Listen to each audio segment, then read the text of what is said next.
어느 날 문득 전화기 너머에서 들려오는 자식의 목소리가 예전보다 짧아졌다는 것을 느낄 때가 있습니다. 예전에는 안부를 묻는 말 한마디에도 웃음이 섞여 있었는데 이제는 네 알겠어요 라는 말로 대화가 끝나버립니다. 그 순간 마음 한켠이 서늘해지며 이런 생각이 스칩니다. 내가 뭔가 잘못하고 있는 걸까? 나는 아직도 이 집에서 필요한 사람일까? 이 질문은 나이를 먹을수록 더 깊어지고 쉽게 사라지지 않습니다. 중년을 지나 노년에 접어들면서 우리는 어느새 낯선 자리에 서게 됩니다. 젊을 때는 가족을 위해 바쁘게 움직이며 역할이 분명했지만 이제는 그 역할이 점점 줄어들고 있다는 사실을 마주하게 됩니다. 불교에서는 이것을 무상이라고 말합니다. 변하지 않는 것은 없고 머물러 있는 자리 또한 없다는 진리입니다. 하지만 머리로는 이해해도 마음은 쉽게 받아들이지 못합니다.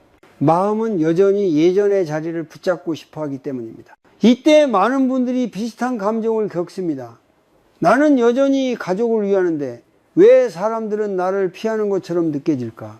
사실 이 질문 속에는 깊은 곡고가 숨어 있습니다. 외로움, 서운함, 인정받고 싶은 마음이 한데 엉켜 스스로를 괴롭힙니다. 우리는 흔히 이 고통의 원인을 자식의 태도나 세상의 변화에서 찾으려 합니다. 그러나 불교의 가르침은 조용히 다른 방향을 가리킵니다. 고통의 뿌리는 바깥이 아니라 우리 안에 집착에서 시작된다고 말합니다. 집착은 꼭 나쁜 의도를 가진 것이 아닙니다. 오히려 사랑이라는 이름을 달고 찾아옵니다. 이 아이가 잘 되었으면 좋겠다. 내 말이 맞으니 들어야 한다는 생각은 부모라면 누구나 품는 마음입니다. 하지만 시간이 흐르면서 이 마음이 점점 굳어지면 사랑은 어느새 통제가 되고 걱정은 간섭이 됩니다. 자식의 삶을 도와주고 싶었던 마음이 어느 순간 자식에게는 부담으로 느껴질 수 있습니다. 가족이 함께 모이는 식탁을 떠올려 보십시오. 자식이 무심코 꺼낸 한마디에 마음이 상해 말이 길어지고 표정이 굳어졌던 경험은 없으신가요? 너는 왜 아직도 그 모양이냐? 내가 너 나이 때는 말이야 라는 말이 입 밖으로 나오는 순간 분위기는 서서히 식어갑니다. 말하는 사람은 걱정과 사랑에서 비롯된 말이라 생각하지만 듣는 사람의 마음에는 또 다른 무게가 얹힙니다. 이렇게 관계의 온도는 조금씩 내려갑니다. 불교에서는 이러한 순간의 알아차림, 즉 정념을 강조합니다. 말이 나오기 직전 마음속에서 어떤 감정이 올라오는지를 살피는 것입니다. 불안인지 두려움인지 아니면 인정받고 싶은 마음인지 그 감정을 알아차리는 순간 우리는 자동적으로 반응하는 대신 한 호흡 멈출 수 있게 됩니다. 이 작은 멈춤이 관계를 바꾸는 첫걸음이 됩니다. 중년 이후의 삶에서 중요한 질문은 이것입니다. 나는 지금도 사랑받고 싶은가? 아니면 사랑을 주고 있는가? 사실 이 두 가지는 함께 갈 수 있지만 집착이 섞이면 방향이 어긋나기 쉽습니다. 진정한 자비는 상대를 내가 원하는 모습으로 만들려 하지 않습니다. 그 사람이 자기 삶을 살아가도록 한 걸음 물러서서 지켜보는 용기를 포함합니다. 여기서 아주 짧은 실천을 제안합니다. 오늘 하루 자식이나 가족과 대화를 나눌 때 한 번만 해보십시오. 말하고 싶은 조언이 떠오를 때 바로 말하지 말고 속으로 3번 숨을 고릅니다. 들이마시고 내쉬고 다시 내쉽니다. 그리고 스스로에게 묻습니다. 이 말은 상대를 편안하게 할까? 아니면 내 불안을 덜기 위한 말일까? 이 질문 하나만으로도 많은 말이 자연스럽게 사라집니다. 나이가 들수록 우리는 누군가에게 필요한 존재이고 싶어 합니다. 그러나 역설적으로 가장 그리워지는 부모는 무엇이든 해주려는 부모가 아니라 함께 있으면 마음이 편안해지는 부모입니다. 그 편안함은 통제에서 나오지 않고 놓아줌에서 나옵니다. 오늘 이 이야기가 마음의 작은 파문을 일으켰다면 그것으로 충분합니다. 이제부터 우리는 조금씩 더 가벼운 마음으로 다음 이야기를 이어가려 합니다. 우리가 가장 많이 지치는 순간은 실제로 무슨 일이 벌어질 때가 아니라 아직 오지 않은 일을 머릿속에서 반복해서 떠올릴 때입니다. 아무 일도 일어나지 않았는데 마음은 이미 수십 번을 다녀옵니다. 자식의 미래, 경제적인 문제, 건강, 관계, 그리고 혹시라도 내가 짐이 되진 않을지에 대한 생각까지, 이 생각들은 밤이 되면 더 선명해지고 잠자리에 누워도 쉽게 멈추지 않습니다. 중년 이후 많은 사람들이 공통적으로 겪는 마음의 상태가 있습니다. 바로 불안입니다. 젊을 때의 불안은 내가 잘 될 수 있을까에 가까웠다면, 이 시기의 불안은 내가 누군가의 발목을 잡고 있지는 않을까라는 방향으로 바뀝니다. 특히 자식과 관련된 생각은 쉽게 꼬리를 물고 이어집니다. 한 가지 걱정이 끝나기도 전에 또 다른 걱정이 고개를 듭니다. 이것을 심리학에서는 반복적 사고라고 부릅니다. 이 반복적 사고의 특징은 답이 나오지 않는 질문을 계속 붙잡고 있다는 점입니다. 저 아이가 지금 선택한 길이 맞을까? 내가 조금 더 도와줘야 하는 건 아닐까? 이대로 두면 혹시 나중에 후회하지 않을까? 이런 질문들은 대부분 미래에 대한 것입니다. 문제는 미래가 아직 오지 않았다는 사실입니다. 불교에서는 이를 무상이라고 말합니다. 모든 것은 변하고 아직 생기지 않은 것은 붙잡을 수 없습니다.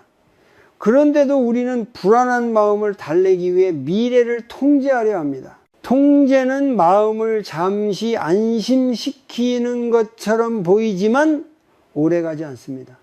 오히려 통제하려는 마음이 커질수록 불안도 함께 자랍니다. 자식에게 자주 연락하고 세세한 것까지 묻고 조언이라는 이름으로 방향을 정해주려 할수록 마음은 더 조급해집니다. 왜일까요? 그 이유는 간단합니다. 통제는 결국 나는 지금 불안하다는 신호기 때문입니다. 이때 많은 부모들이 착각합니다. 이건 사랑이야, 부모로서 당연한 책임이야 라고 스스로를 설득합니다. 물론 그 마음의 출발은 사랑일 수 있습니다. 그러나 그 사랑 속에 집착이 섞이기 시작하면 사랑은 더 이상 상대를 위한 것이 아니라 나의 불안을 달래기 위한 수단이 됩니다. 불교에서 말하는 고통, 즉 고쿠는 바로 이 지점에서 시작됩니다. 예를 들어 보겠습니다. 자식이 연락이 늦어지는 날이 있습니다. 하루 이틀 소식이 없으면 마음이 불안해집니다. 처음에는 걱정이지만 시간이 지나면 마음속에서 이야기가 만들어집니다. 혹시 나를 귀찮아하는 건 아닐까? 내가 뭔가 잘못 말했나? 요즘 나를 멀리하는 것 같아. 이렇게 생각을 부르며 마음은 점점 무거워집니다. 그리고 결국 전화를 걸어서 우남을 내비치거나 괜히 충고를 늘어놓게 됩니다. 그 순간 관계는 더 어색해집니다. 불교의 관점에서 보면 이 과정의 핵심에는 현재를 떠난 마음이 있습니다. 마음이 지금 이 순간에 머물지 않고 과거의 기억과 미래의 상상 사이를 끊임없이 오가며 스스로를 지치게 합니다. 그래서 부처님은 늘 지금 이 순간으로 돌아오라고 말씀하셨습니다. 현재로 돌아오는 연습이 없으면 생각은 계속해서 우리를 끌고 다닙니다. 여기서 아주 중요한 전환점이 있습니다. 불안을 없애려 애쓰지 말고 불안을 있는 그대로 알아차리는 것입니다. 아, 지금 내가 불안하구나. 이렇게 마음속으로 인정해 주는 것만으로도 생각의 속도는 조금 느려집니다. 불안은 적이 아니라 내 마음 상태를 알려주는 신호일 뿐입니다. 이 신호를 무시하거나 억누르려 할수록 불안은 더 크게 소리를 냅니다. 이제 작은 실천을 하나 해봅니다. 오늘이나 내일 자식에 대해 걱정하는 생각이 떠오를 때 종이에 이렇게 적어 보십시오. 지금 내가 걱정하는 이 일은 당장 오늘 해결해야 하는 문제인가? 대부분의 경우 답은 아니다 일 것입니다. 그 다음 문장을 적습니다. 그렇다면 오늘 내가 할 수 있는 가장 작은 일은 무엇인가? 대개 그 일은 아주 단순합니다. 내 몸을 돌보고 하루를 무사히 보내고 마음을 조금 쉬게 하는 것일 수 있습니다. 중년 이후의 삶에서는 모든 문제를 해결하려는 태도보다 해결할 수 없는 것을 내려놓는 지혜가 더 중요해집니다. 이것이 바로 놓아줌의 시작입니다. 놓아준다고 해서 무책임해지는 것이 아닙니다. 오히려 불필요한 통제에서 벗어나 관계가 숨 쉴 공간을 만들어 줍니다. 이 공간이 생길 때 자식도 그리고 나 자신도 조금 더 편안해질 수 있습니다. 다음 이야기에서는 이 놓아줌이 어떻게 차가움이 아니라 따뜻함이 될 수 있는지, 그리고 자비와 간섭의 차이는 무엇인지 더 깊이 들여다보려 합니다. 사랑이란 말은 따뜻하지만 그 안에 무엇이 들어있는지는 늘 같지 않습니다. 어떤 사랑은 숨을 쉬게 하고 어떤 사랑은 숨을 막히게 합니다. 우리는 종종 이 둘을 구분하지 못한 채 같은 이름으로 부릅니다. 특히 부모의 마음에서는 더 그렇습니다. 노년에 접어들수록 많은 분들이 스스로에게 이렇게 말합니다. 나는 아직도 자식을 위해 해줄 수 있는 게 많다. 이 말 속에는 자부심도 있고 책임감도 있습니다. 하지만 그 마음을 조금 더 들여다보면 미묘한 두려움이 함께 숨어 있는 경우가 많습니다. 내가 더 이상 필요 없는 사람이 되면 어쩌지? 이 두려움이 커질수록 사랑은 점점 행동이 많아지고 말이 많아집니다. 그리고 그 행동과 말은 어느 순간 자비가 아니라 개입이 됩니다. 불교에서 말하는 자비는 상대를 대신 살아주는 것이 아닙니다. 자비는 상대가 자기 삶을 살아갈 힘을 믿어주는 마음입니다. 반면 개입은 상대를 돕는 것처럼 보이지만 사실은 나의 불안을 잠재우기 위한 행동인 경우가 많습니다. 이렇게 해줘야 안심이 돼. 내가 봐주지 않으면 저 아이는 안 될 거야 라는 생각이 들 때 우리는 이미 자비에서 한 발짝 벗어나 있습니다. 예를 들어 보겠습니다. 자식이 경제적으로 어려움을 겪고 있다는 이야기를 들었을 때 어떤 부모는 바로 돈을 보내줍니다. 처음에는 도움처럼 보입니다. 하지만 그 뒤에 이런 마음이 따라오진 않습니까? 내가 이렇게까지 해줬는데 앞으로는 내 말 좀 들어야지. 도움 뒤에 기대가 생기고 기대는 곧 비교와 실망으로 이어집니다. 이때 관계는 더 복잡해집니다. 자식은 고맙지만 동시에 부담을 느끼고 부모는 서운함을 쌓아갑니다. 이 과정에서 양쪽 모두 고통을 겪습니다.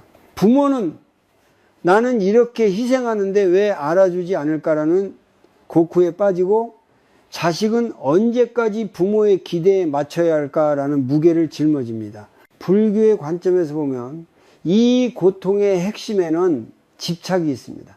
결과에 대한 집착, 역할에 대한 집착, 관계가 예전과 같아야 한다는 집착입니다. 자비와 개입을 구분하는 아주 간단한 기준이 하나 있습니다. 그것은 이 행동이 상대를 더 자유롭게 만드는가 아니면 더 묶어두는가입니다. 자비는 상대의 선택을 존중합니다. 설령 그 선택이 내가 보기에는 미숙해 보여도 그 사람이 배울 기회를 빼앗지 않습니다. 반대로 개입은 상대의 시행착오를 견디지 못합니다. 빨리 고쳐주고 싶고 대신 결정해주고 싶어집니다. 노년의 부모에게 이 구분은 특히 중요합니다. 왜냐하면 이 시기에는 자식이 이미 자기 삶의 항해사가 되었기 때문입니다. 부모는 더 이상 키를 쥐고 방향을 정해주는 사람이 아니라 멀리서 등불을 비춰주는 사람에 가깝습니다. 그런데도 여전히 키를 잡으려 하면 배는 흔들리고 관계는 긴장됩니다. 여기서 중요한 것은 놓아줌입니다. 놓아준다는 것은 관계를 포기하는 것이 아닙니다. 오히려 관계를 오래 유지하기 위한 지혜입니다. 불교에서는 이것을 무상에 대한 수용이라고 부릅니다. 자식과의 관계도 변합니다. 변하지 않기를 바라는 마음이 클수록 변화는 더 아프게 다가옵니다. 잠시 자신에게 질문해 보십시오. 내가 지금 하려는 이 말이나 행동은 정말로 자식을 위한 것일까? 아니면 내 불안을 덜기 위한 것일까? 이 질문에 솔직해지는 순간 많은 행동이 자연스럽게 줄어듭니다. 말이 줄어들면 그 자리에 침묵이 생기고 그 침묵 속에서 상대는 숨을 쉴 수 있게 됩니다. 여기서 아주 작은 실천을 하나 제안합니다. 누군가를 돕고 싶은 마음이 올라올 때 바로 행동하지 말고 하루만 기다려 보십시오. 그 하루 동안 내 마음을 관찰합니다. 지금 내가 불안한가? 외로운가? 인정받고 싶은가? 그리고 다음 날에도 여전히 도움이 필요해 보일 때 그때 조심스럽게 묻습니다. 내가 도와줄 수 있는 게 있을까? 이 질문은 명령이 아니라 선택을 건네는 말입니다. 자비는 조용합니다. 드러내지 않아도 상대의 마음에 남습니다. 반대로 개입은 요란합니다. 당장은 무언가 한 것 같지만 시간이 지나면 관계에 상처를 남기기도 합니다. 노년의 지혜란 무엇을 더할 것인가를 고민하는 것이 아니라 무엇을 덜할 것인가를 알아차리는 데서 시작됩니다. 다음 이야기에서는 이 놓아줌의 지혜가 어떻게 몸과 마음의 건강으로 이어지는지, 왜 노년에는 돌봄의 방향을 바꿔야 하는지 함께 살펴보려 합니다. 몸이 불편해지기 시작하면 마음도 함께 거칠어지는 순간이 찾아옵니다. 예전에는 웃어넘길 수 있었던 말에도 마음이 쉽게 상하고 사소한 일에도 짜증이 올라옵니다. 이때 우리는 흔히 이렇게 말합니다. 나이가 드니 어쩔 수 없지. 하지만 이 말 뒤에는 아무도 알아주지 않는 피로와 외로움이 숨어 있습니다. 노년에 들어서면서 가장 먼저 변하는 것은 관계가 아니라 몸입니다. 잠이 얕아지고 여기저기 쑤시고 예전 같지 않다는 느낌이 점점 잦아집니다. 문제는 몸의 불편함이 그대로 마음의 상태에 영향을 준다는 점입니다. 불교에서는 몸과 마음을 따로 보지 않습니다. 몸이 거칠어지면 마음도 거칠어지고 마음이 불안하면 몸도 긴장합니다. 이 둘은 늘 함께 움직입니다. 그래서 노년의 삶에서 가장 중요한 기초는 의외로 단순합니다. 거창한 깨달음이 아니라 몸을 돌보는 일입니다. 몸을 돌본다는 것은 젊어 보이기 위해 애쓰는 것이 아니라 지금의 나를 있는 그대로 존중하는 태도입니다. 이 태도가 자리 잡을 때 마음에도 여유가 생깁니다. 많은 부모들이 자식과의 관계에서 예민해지는 이유를 깊이 들여다보면 실제로는 관계보다 피로가 원인인 경우가 많습니다. 몸이 지치면 마음은 자동으로 방어적이 됩니다. 그러면 말이 날카로워지고 표정이 굳어집니다. 자식은 그 변화를 먼저 느끼고 자연스럽게 거리를 두게 됩니다. 이때 부모는 요즘 애들은 정이 없어라고 말하지만 그 이전에 자신의 몸 상태를 살펴볼 필요가 있습니다. 불교에서 말하는 정념, 즉 깨어있는 마음은 아주 작은 거에서 시작됩니다. 숨을 어떻게 쉬고 있는지, 몸에 어디에 힘이 들어가 있는지 알아차리는 것입니다. 많은 분들이 하루 종일 숨을 쉬면서도 자신의 호흡을 한 번도 느껴보지 못한 채 하루를 보냅니다. 마음이 불안할수록 호흡은 짧아지고 어깨와 턱에는 힘이 들어갑니다. 여기서 아주 간단한 실천을 하나 해보겠습니다. 지금 이 글을 듣고 있다면 잠시 호흡에만 집중해 보십시오. 코로 숨을 들이마시고 입으로 천천히 내쉽니다. 이때 내쉬는 숨이 들이마시는 숨보다 조금 더 길게 느껴지도록 합니다. 이 호흡을 3번만 반복해도 몸은 지금은 안전하다는 신호를 받습니다. 이 신호가 마음을 안정시킵니다. 몸을 돌본다는 것은 생활의 리듬을 돌보는 일이기도 합니다. 일정한 시간에 먹고 가능하면 같은 시간에 자고 일어나는 것, 과하지 않은 산책을 꾸준히 하는 것, 이런 작은 반복이 쌓이면 마음은 덜 흔들립니다. 마음이 덜 흔들리면 말과 행동도 자연스럽게 부드러워집니다. 이 부드러움이 자식에게는 가장 큰 안정감으로 전해집니다. 노년에 많은 분들이 스스로에게 너무 가혹해집니다. 이 나이에 아프면 안 되지, 이 정도는 참아야지 라고 말하며 몸의 신호를 무시합니다. 하지만 불교의 자비는 남에게만 향하는 것이 아닙니다. 자기 자신에게 향하는 자비가 먼저입니다. 내 몸이 보내는 신호를 인정하고 쉬어야 할 때 쉬는 것이 결코 나약함이 아닙니다. 오히려 그것이 지혜입니다. 몸이 조금 편안해지면 마음의 여백이 생깁니다. 이 여백이 있어야 상대의 말도 들을 수 있고 상황을 한 걸음 떨어져 바라볼 수 있습니다. 자식의 말에 즉각 반응하지 않고 그렇구나 라고 받아들일 수 있는 힘은 바로 이 여백에서 나옵니다. 오늘 하루를 마무리하면서 스스로에게 이렇게 물어보십시오. 오늘 내 몸은 어떤 상태였는가? 그리고 한 가지라도 몸을 편하게 해주는 선택을 해보십시오.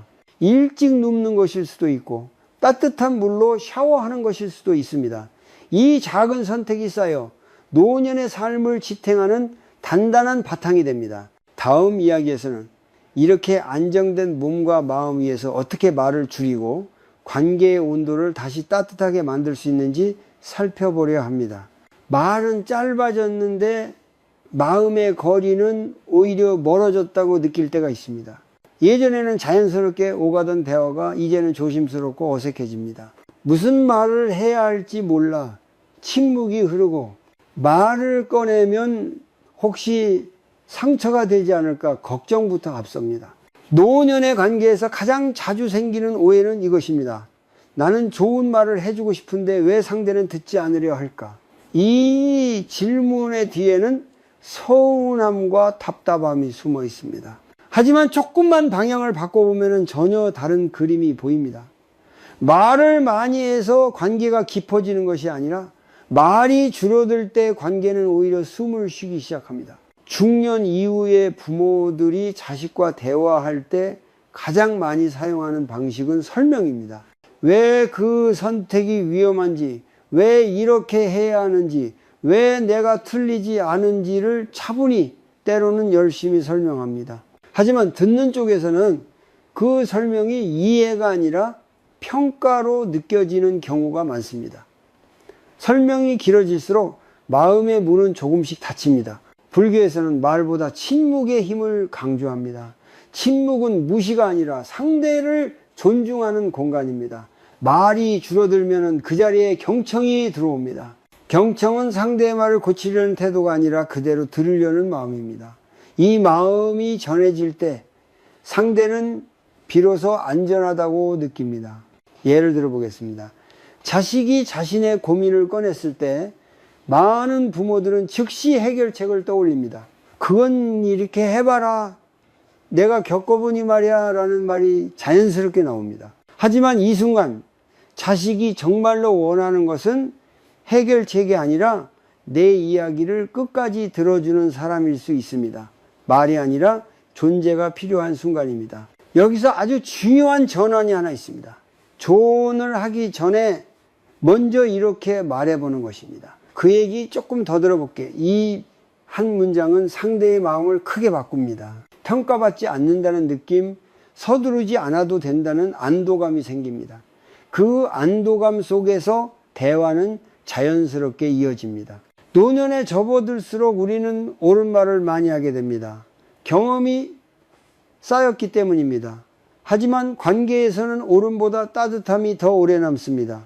불교의 자비는 상대를 설득하는 데 있지 않습니다. 상대가 스스로 말할 수 있도록 기다려주는 데 있습니다.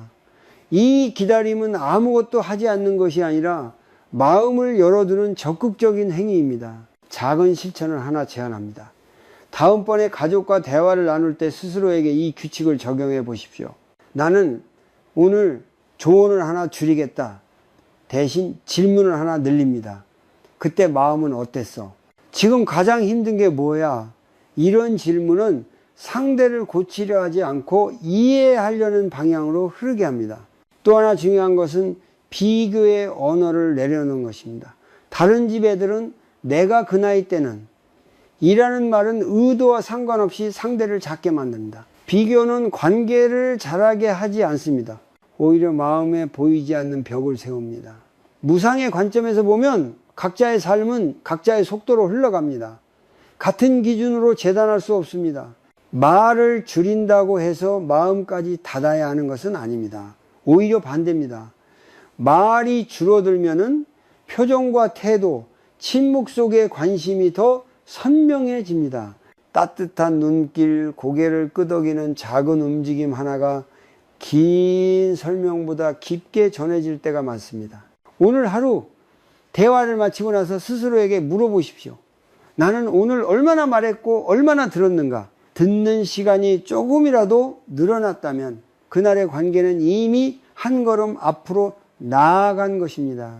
다음 이야기에서는 이렇게 달라진 대화가 어떻게 돈과 기대의 문제로 이어지는지, 노년의 재정과 관계의 경계를 어떻게 지켜야 하는지 살펴보려 합니다. 돈 이야기가 나오면 마음의 온도는 순식간에 변합니다. 말은 조심스러워지고 계산은 복잡해지며 사랑과 기대가 뒤섞여 마음 한켠이 무거워집니다. 노년의 삶에서 돈은 단순한 숫자가 아닙니다. 그것은 안전에 대한 감각이자 존엄을 지키는 울타리입니다. 젊을 때는 더 벌 수 있다는 가능성이 있었지만 나이가 들수록 돈은 지금의 삶을 지탱하는 바닥이 됩니다. 그래서 이 시기의 재정 문제는 매우 섬세하게 다뤄져야 합니다. 특히 자식과 엮일 때는 더욱 그렇습니다. 많은 부모들이 이런 갈등을 겪습니다. 자식이 어렵다고 하면 마음이 먼저 움직입니다. 도와주고 싶고 외면하면 죄책감이 밀려옵니다. 부모가 이 정도는 해줘야 하지 않나 라는 생각이 자연스럽게 떠오릅니다. 하지만 그 도움 뒤에 어떤 마음이 따라오는지를 살펴본 적은 많지 않습니다. 도움을 준 뒤에 서운함이 남는다면 그 안에는 이미 기대가 들어있었을 가능성이 큽니다. 불교에서는 기대가 곧 또 다른 형태의 집착이라고 말합니다. 기대는 상대를 묻습니다. 이만큼 해줬으니 너도 이렇게 해야 한다는 보이지 않는 줄이 생깁니다. 이 줄은 말로 드러나지 않아도 관계 속에서 긴장으로 느껴집니다. 자식은 자유롭지 못해지고 부모는 인정받지 못한다고 느끼며 마음이 상합니다. 여기서 중요한 질문이 하나 있습니다. 이 도움은 자식을 돕는 것인가? 아니면 나의 불안을 잠시 덜어주는 것인가? 이 질문에 솔직해지기란 쉽지 않습니다. 하지만 이 질문을 건너뛰면 돈은 관계를 지켜주는 도구가 아니라 관계를 흔드는 원인이 됩니다. 노년의 재정에서 가장 중요한 기준은 자립입니다. 자립은 혼자 살아야 한다는 뜻이 아닙니다. 스스로의 기본적인 삶을 스스로 지킬 수 있는 힘을 말합니다. 이 힘이 있어야 도움도 선택이 됩니다. 선택이 된 도움은 상대를 옥죄지 않습니다. 반대로 자립이 무너진 상태에서의 도움은 주는 사람도 받는 사람도 모두 불안하게 만듭니다. 예를 들어 보겠습니다. 자식이 투자를 권하거나 사업 이야기를 꺼낼 때가 있습니다. 이때 많은 부모들이 관계가 멀어질까봐 혹은 거절하면 미안할까봐 쉽게 고개를 끄덕입니다. 하지만 마음 한켠에서는 불안이 커집니다. 불교의 지혜는 이럴 때 분명하게 말합니다. 내 삶의 바닥이 흔들리는 선택은 자비가 아니다. 자비는 자신을 해치면서까지 베푸는 것이 아닙니다. 작은 실천을 하나 제안합니다. 누군가에게 금전적인 도움을 요청받았을 때 바로 답하지 마십시오. 하루 혹은 며칠의 시간을 두고 스스로에게 물어봅니다. 이 선택이 나의 현재와 미래를 지켜주는가? 그리고 이 도움 없이도 나는 괜찮은가? 이 질문에 아니오가 나온다면 거절은 이기심이 아니라 지혜입니다. 노년의 돈을 잘 지킨다는 것은 인색해진다는 뜻이 아닙니다. 그것은 관계의 경계를 분명히 하고 불필요한 고구를 줄이는 선택입니다. 경계가 분명할수록 관계는 오히려 단순해지고 편안해집니다. 주고받음이 줄어들면 마음의 계산도 함께 줄어듭니다. 오늘 하루 자신의 재정 상태를 조용히 돌아보십시오. 숫자를 따지기보다 이 돈이 나에게 주는 안정감은 어떤가를 느껴보는 것입니다. 그 안정감이 바로 노년의 평화로 이어집니다. 다음 이야기에서는 돈보다 더 깊은 문제인 외로움을 어떻게 마주해야 하는지 자식이 아닌 나 자신과 함께 있는 법을 살펴보려 합니다. 집이 조용해질수록 마음속 소음은 오히려 더 커집니다. 전화벨이 울리지 않는 저녁, 약속 없는 주말, 그 시간들이 길게 느껴질 때 우리는 비로소 외로움과 마주하게 됩니다. 노년의 외로움은 단순히 곁에 사람이 없어서 생기지 않습니다. 자식이 있고 가족이 있어도 외로울 수 있습니다. 이 외로움의 정체는 나는 지금 누구에게도 필요하지 않은 존재가 아닐까라는 생각에서 시작됩니다. 역할이 줄어들고 불러주는 곳이 적어질수록 마음은 쉽게 공허해집니다. 불교에서는 이 공허함을 피하려 할수록 공허함은 더 깊어진다고 말합니다. 많은 부모들이 이 외로움을 자식으로 채우려 합니다. 자주 연락하고 작은 일에도 관여하며 함께 시간을 보내자고 애씁니다. 하지만 자식에게도 삶의 리듬이 있습니다. 그 리듬을 따라가지 못할 때 부모의 마음은 서운함으로 기울고 자식의 마음은 부담으로 기웁니다. 이때 관계는 사랑이 아니라 의존의 색을 띠기 시작합니다. 불교의 관점에서 보면 외로움은 없애야 할 감정이 아니라 알아차려야 할 상태입니다. 외로움을 느낀다는 것은 내가 지금 비어있다는 뜻이 아니라 새로운 관계 맺음의 방식이 필요하다는 신호일 수 있습니다. 이 신호를 자식에게만 향하게 하면 관계는 한쪽으로 기울어집니다. 여기서 중요한 전환은 자식 없이도 나는 나로서 괜찮은가? 라는 질문입니다. 이 질문은 차갑게 들릴 수 있지만 사실은 매우 따뜻한 질문입니다. 자식에게 기대지 않고도 나를 지탱할 수 있는 힘이 있을 때 관계는 더 자유로워집니다. 자립은 고립이 아니라 의존하지 않아도 되는 안정감입니다. 예를 들어 보겠습니다. 하루를 돌아보며 누군가와의 대화가 없어도 마음이 비교적 평온했던 날이 있었는지 떠올려 보십시오. 그날에는 무엇을 하고 있었나요? 산책, 책 읽기, 텔레비전이 아닌 조용한 음악 혹은 아무것도 하지 않는 시간일 수도 있습니다. 그 순간들 속에서 우리는 잠시 외로움을 잊습니다. 그 이유는 그 시간에 우리는 자기 자신과 함께 있었기 때문입니다. 불교에서는 이를 혼자 있음과 고독의 차이로 설명합니다. 혼자 있음은 물리적인 상태이고 고독은 마음의 상태입니다. 혼자 있어도 마음이 안정되면 고독하지 않습니다.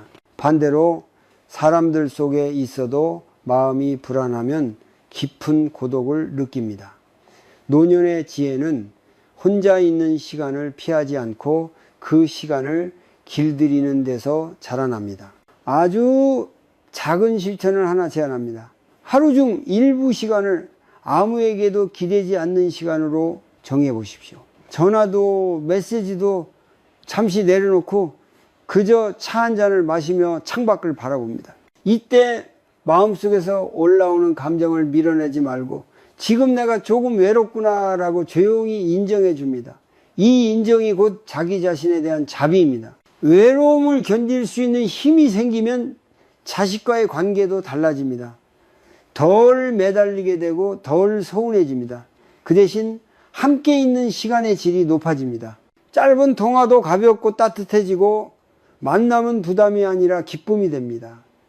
자식은 함께 있으면 편안한 부모를 더 자주 떠올리게 됩니다. 노년의 외로움은 사라지지 않을 수도 있습니다. 하지만 그것이 삶을 망가뜨릴 필요는 없습니다. 외로움과 함께 있을 수 있을 때 우리는 더 단단해집니다.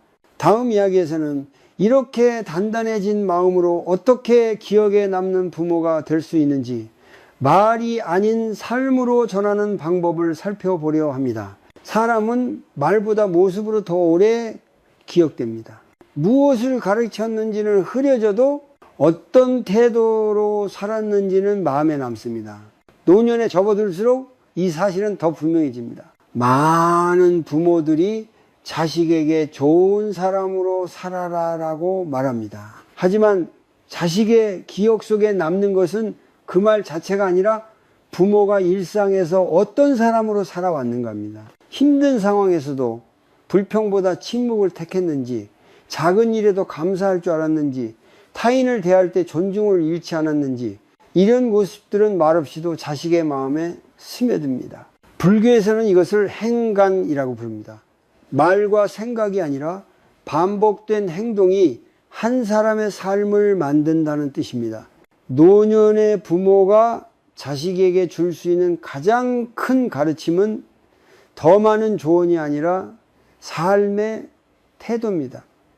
태도는 설명하지 않아도 전해지고 강요하지 않아도 배워집니다. 예를 들어 보겠습니다. 집에서 작은 불편이 생겼을 때 부모가 어떤 반응을 보이는지 떠올려 보십시오. 사소한 일에도 화를 내고 누구의 잘못인지 따지며 분위기를 무겁게 만드는 모습은 자식에게도 그대로 각인됩니다. 반대로 한숨 대신 웃음으로 넘기고 그럴 수도 있지라고 말하는 태도는 집안의 공기를 바꿉니다. 자식은 그 공기 속에서 자랍니다. 노년의 지혜는 내가 옳다를 증명하는 데 있지 않습니다. 오히려 굳이 다투지 않아도 되는 것을 알아보는 데 있습니다. 불교에서 말하는 집착 내려놓기는 중요한 것을 포기하라는 말이 아니라 중요하지 않은 것에 에너지를 쓰지 말라는 가르침입니다. 이 선택이 쌓이면 삶은 훨씬 단순해집니다. 자식과의 관계에서도 마찬가지입니다. 내가 이렇게 해줬다는 말을 반복할수록 관계에는 계산이 남습니다. 하지만 아무 말 없이 자신의 삶을 정돈해 가는 모습은 자식에게 조용한 신뢰를 줍니다. 부모는 자기 삶을 잘 살고 있다는 느낌은 자식에게 큰 안도감을 줍니다. 그 안도감이 있어야 자식도 자기 삶에 집중할 수 있습니다. 여기서 중요한 질문이 하나 있습니다. 내 삶은 자식이 보고 싶어질 만한 삶인가? 이 질문은 자책을 위한 것이 아닙니다.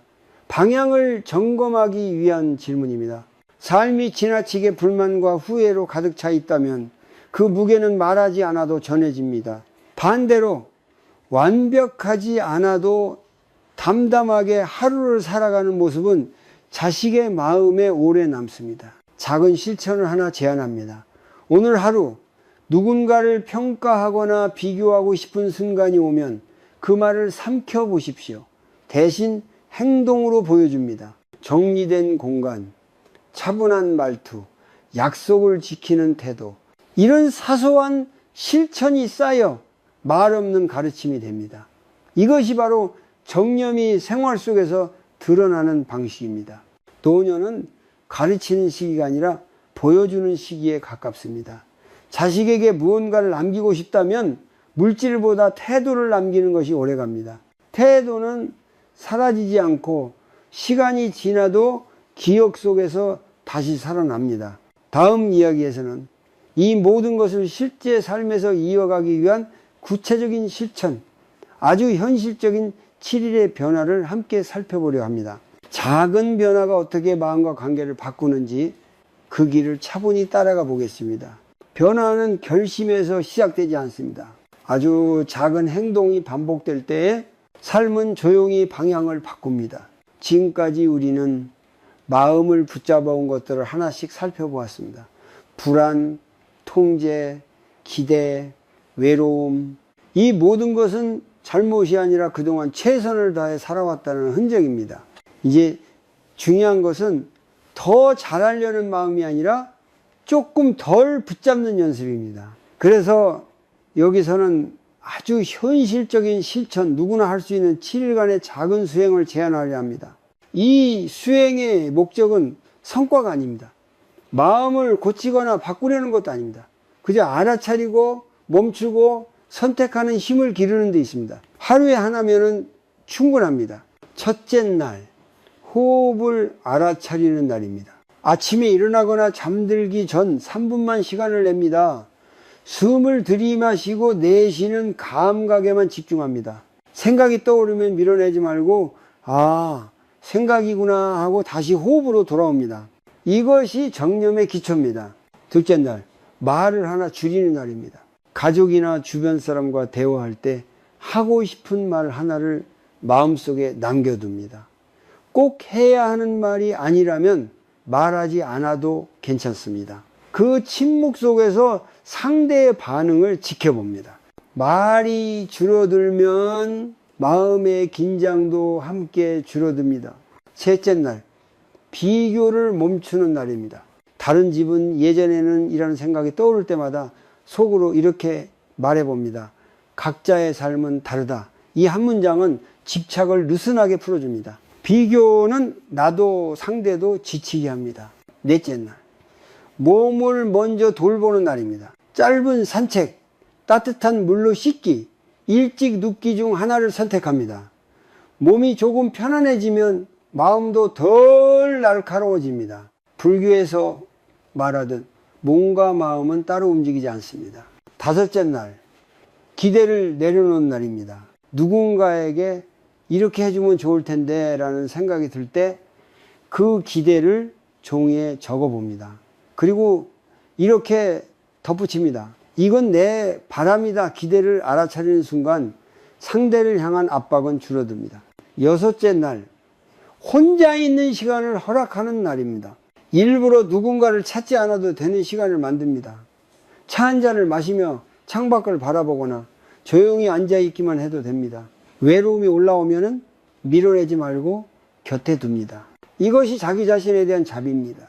일곱째 날, 하루를 돌아보는 날입니다. 잠들기 전 오늘 가장 마음이 편했던 순간 하나를 떠올립니다. 아주 사소해도 괜찮습니다. 그 순간을 기억하며 자신에게 말합니다. 이 정도면 충분하다. 이 말은 노년의 마음을 단단하게 합니다. 이 7일은 완벽할 필요가 없습니다. 빠뜨려도 괜찮고 다시 돌아와도 괜찮습니다. 중요한 것은 계속해서 자신을 몰아붙이지 않는 태도입니다. 불교의 수행은 잘해내는 것이 아니라 계속 돌아오는 것입니다. 이 작은 실천들이 쌓이면 어느 순간 자식과의 대화가 덜 무겁게 느껴질 것입니다. 외로움이 완전히 사라지지 않아도 예전처럼 두렵지 않을 것입니다. 이것이 바로 고구가 사라지는 방식입니다. 없애는 것이 아니라 다루는 힘이 생기는 것입니다. 다음이 마지막 이야기입니다. 이제 우리는 묻습니다. 노년의 삶은 정말 끝을 향해 가는 시간일까요? 아니면 마음이 가장 밝아질 수 있는 시기일까요? 그 답을 함께 정리해 보려 합니다.